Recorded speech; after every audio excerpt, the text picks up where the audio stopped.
On this episode, we're robbing Peter to pay Paul. Welcome back to my channel, and as always, thanks for returning. So we're Thursday, August 21st, the day before Dragway Rush. I can talk some days. Did a couple of changes to the truck. I'll show you that right now. Let's flip you around. So it's not pretty here. I've wired up the wastegates now directly to manifold pressure instead of the compressor scrolls, and I plugged them up. I plugged the wastegate reference line to the scrolls purposely to make as little boost as the gate springs will allow. So there's no pressure drop across the intercooler, making the turbo spool up quicker. So now we're going right from manifold to the wastegate reference lines, or to the wastegate, not the dome, but the boost reference line to open the gates up. Also hooked up watt box. The wiring is not plugged in yet. The watt box isn't working yet. I'm not 100% sure why. Might be settings. Might also be because it's not a factory harness. It comes from Power by the Hour, and they had no information on how to hook it up either. And hooked up the water methanol controller. So I did have that in the other day, and then I was testing and couldn't figure out why the water meth wasn't coming on with the boost pressure. The auxiliary fuel pump was, which is good. But because I'm an idiot sometimes, and I got two wires routed down right beside each other, I ended up hooking my backup camera and reverse lights to a water meth controller, which, you know, is cool when you want your reverse lights to come on under boost. So that being said, I'm about ready to take this for another drive. I got a revision yesterday. Unfortunately, my laptop had broke, and that's a story for another time, and that's partially my fault, maybe. May or may not have lost my temper a bit. But I'm going to take this thing for a ride. I did get another coat of polish on it. I'll turn that around too. So, looking pretty good again. I'm happier again now with this. Before I'd clay barred it, and you can see the dull spots popping up. Haven't had it out in the sun yet, but looking better now with the second coat of polish on it. So I told you last time I'm going to take you for a ride, and I'm going to get ready. I'm going to take this thing out of the garage, hook up the laptop, the new one I got, hook that up, and I'll hook up the scan tool, the data logger with HP tuners, and go for a drive and see how much boost it makes, and see what my intake temps are, see what AFRs are, make sure that's good. And then I'll send that data log off to the tuner, who is in Poland. 6-hour time difference from where he is to where we are. Hopefully it's good though. With the water meth on it, it should be running rich enough and cool enough. We'll see what happens.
no time at all to get there.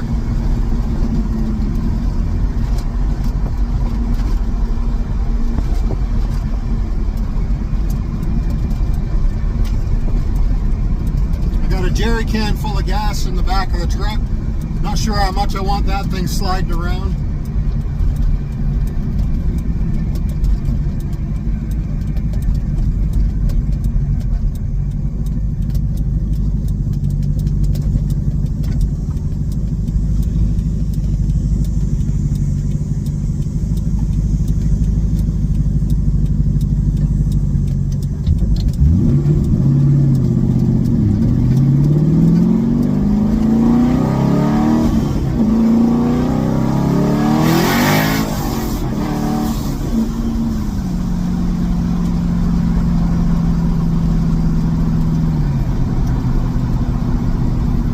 That was 6,500, not even full throttle, just rolling into it.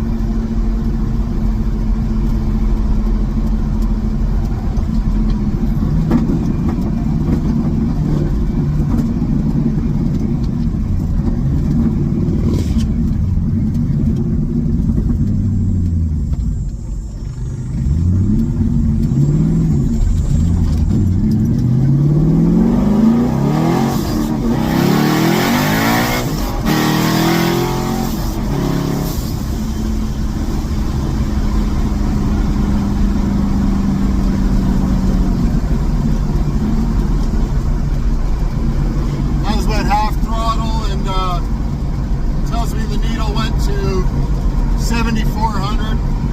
It's starting to spin a little bit. It's absolutely useless on the street, but so much fun.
there's my ride along. There's going to be more coming up on this Dragway Rush trip. I'm sure I'm going to be recording some of that stuff. Stay tuned for more. So when all goes well on that Ranger in the garage, that's jacked up a couple feet in the air just to pull the transmission back to change a crank sensor that took a dump. So you pull it from your 2019 daily driver to make it to Dragway Rush. Well, it's 20 after 11 on Thursday night. I missed the tech in for Dragway Rush. Truck's back on the ground. I can't even guarantee it was a crank sensor. I put a different crank sensor in out of the F-150, and exact same problem. Then it come up with, on the HP tuners, come up with FMEM with a throttle follower error code, putting it into limp mode, and the throttle pedal works when it was not running. Quit working as soon as it was running and fired, and then that code come up. So huge thanks to Isaac Shapotisen. He came out, 10:30 at night to bring a spare pedal, do some troubleshooting. I changed the throttle body and ended up coming back to what, we changed a bunch of shit, but what I think happened is when I installed that N2NB watt box, either the pins going through connecting to the ECU had been opened up, because put a welding wire in there just to probe them. So they may have been opened up, they may have been pushed out or worked their way out. I'm not sure, but we put all them back in, put it back together. I deleted the watt box and got rid of everything associated with that for now. It's still bolted in, but there's nothing functioning on it. So we're going to be raw dogging it off the line tomorrow, and if it starts in the morning, we're taking it. So let's do a little recap of what was involved with the repair I had to do, changing a crank sensor on my Ranger. So taking it out of the F-150 is a simple job. It requires removing the inner fender liner and the wheel, obviously, reaching in, 8mm socket, unscrew the crank sensor bolt, pull the crank sensor, unplug the connector. The Ranger, on the other hand, requires taking the transmission, taking the starter off, first of all, taking the transmission bolts out and sliding it back 1/2 inch, because it has the separator plate between the engine and the transmission as like one full piece, where the F-150 has a space in between where you can pull the crank sensor straight out. So that's what happened tonight. Pulled the transmission back. So pull the transmission back, take the starter off, pull the transmission back, just slide it back 1/2 inch. Didn't have to take it off the dowels or anything. Pull the crank sensor out, put the new crank sensor in, put the transmission back on, and exact same issue. Crank sensor, but then it started throwing other faults. So we get it running, and then the throttle pedal doesn't work. Don't know why. Works when it doesn't run, but get it running and throttle pedal does absolutely nothing. So it come down to what I think, I put a different throttle body on it to see if that was part of the problem. Isaac Thiessen brought over a new pedal, and that did the same thing. And from what I find, all the sensors are the same for this era, on the throttle pedal anyway. So swap that, did the exact same thing. Then we ended up pulling the harnesses that plug into the ECU. I took everything from the watt box and disconnected it, and made sure all the terminals in the ECU connector harness plugs were all pushed in there and contacting.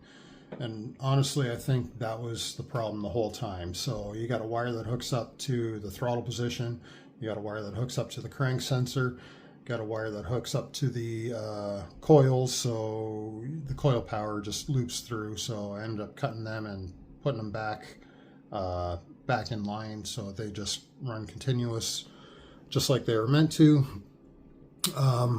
But it seems all the problems we were having comes back to that watt box, and I followed the instructions. If you're familiar with the watt box instructions, and it's not difficult, but if you end up pulling a connector and or it kind of comes out as you're working on it, then it's going to wreak havoc on everything. So that's where I am right now. It's about midnight. Yeah, we're 12:03 right now. Sitting at my kitchen table, just had a shower, cleaned myself up, and if it fires up in the morning, we're going to Dragway Rush, baby. Well, we made it to Dragway Rush, and right now this is the end of the first track here at Sparta. We're almost 2 o'clock in the afternoon, and the Rangers here didn't make one pass. I'm admitting defeat here, but we're taking the Mom Mobile grocery getter, and we're going to finish off the route, the couple of days. They're going to allow us to race in this beast. We're not racing for any awards or anything right now. But wiring issue, same wiring issue that plagued me last night, has struck again. It's 8 o'clock Saturday night. I just got home from Dragway Rush. We did the cruise with the Explorer, and well, the racing event with the Explorer too. This thing's on the trailer, just got home, but not without a fight. So I come home, I get the trailer. Actually, first I got to put the crank sensor back in the F-150 to get it running to move the trailer. So that was not too bad of a job there at all. I'm exhausted, you'll have to forgive me for that. So I get that done, throw the battery into the car trailer, hook the truck up, air the pump up, air the compressor up, pump the bag up, ready to go, get down the road. No problem. We get to Sparta, and if you've watched some of my other videos, you'll know this trailer's on air ride, and it's got a 2-link style suspension. So as I'm loading the truck up, we got it all loaded up, and my friend Abe, thanks Abe, pointed out that I got a broken rear link. So with the truck on the trailer now and a broken trailer, now it's a struggle to take the wheel off, take the link off. I took the link, unhooked the F-150 from the trailer at this point, drove it back home, welded that up, drove back to St. Thomas Dragway in Sparta, put my trailer back together there, and as I'm cleaning everything else up, I hear some of my other buddies yell at me to get over there where they're having the awards. And I ended up with a hard luck award, tough luck award, something like that. Let's go take a walk over. It's in the truck right now. Alright, let's spin this camera around again. So there's my Dragway Rush award for this year. I didn't go home empty-handed, but went home a little broken-hearted. So there's that. I've got to add on to that and return it next year and keep it going to the next guy who has similar luck. So right now, I'm not 100% sure what the plan is with the Ranger. I think I've got to take the engine harness off and just probe every wire to find the problem with the crank sensor and throttle pedal, because I got up to the line and then had absolutely no throttle pedal. Throwing codes for throttle position error and crank sensor. So I know it's not a crank sensor problem. I took the one out of the F-150, put it in the Ranger, took the Ranger one, put it in the F-150, and they both worked. The F-150 fired right up, and the Ranger actually fired up, and I drove it halfway onto the trailer with no throttle, just limping out, easing out on the clutch. So with that being said, sometimes you just got to figure it out your own way.